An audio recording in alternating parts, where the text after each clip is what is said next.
Al-Quran dan As-Sunnah itu sudah mencukupi, sudah cukup menjelaskan semuanya. Apa yang kita butuhkan terkait semua kejadian yang akan terjadi di masa depan, semua kejadian yang akan terjadi di akhir zaman yang dibutuhkan, oleh kaum mukminin, oleh umat Muhammad sallallahu alaihi wasallam, itu sudah mencukupi. Artinya apa? Konsekuensinya kita tidak butuh sumber yang lain. Tidak butuh. Justru kalau kita mencari-cari dari sumber yang lain, ini bisa menyesatkan, bisa menjauhkan kita justru dari Al-Quran, menjauhkan kita dari hadis-hadis Rasulullah sallallahu alaihi wasallam.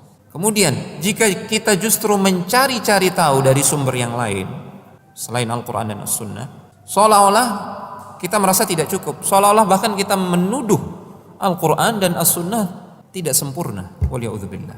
Karena merasa tidak sempurna, akhirnya merasa perlu untuk mencari dari sumber yang lain. Ini tuduhan secara tidak langsung. Ya kan, banyak orang mencari tahu tentang apa yang akan terjadi, mereka pergi ke dukun, waliya'udzubillah, ke paranormal, bahkan mencari buku-buku yang tidak berdasar sama sekali. Saya lupa judulnya. Ada buku dulu tebel bicara tentang Dajjal, muncul dari segitiga Bermuda. Referensinya apa? Sumbernya apa? Dialog dengan jin. Informasi dari dialog yang katanya dialog itu berlangsung antara seorang manusia dengan jin. Jadi informasinya dari jin. Kemudian disusunlah buku.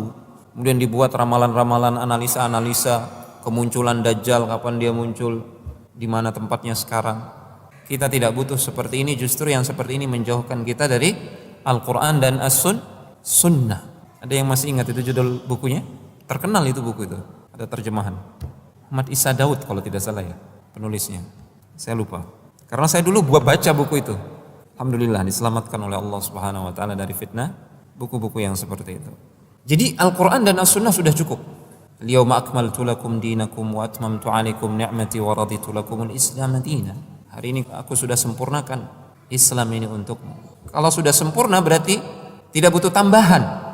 Sumber utama hukum Islam atau ajaran Islam Al-Qur'an dan As-Sunnah. Karena Islam ini sudah disempurnakan, berarti sumber-sumber keilmuannya, sumber-sumber keilmuan ajaran Islam dan syariat Islam ini juga sudah sempurna, tidak butuh kepada tambahan yang lain.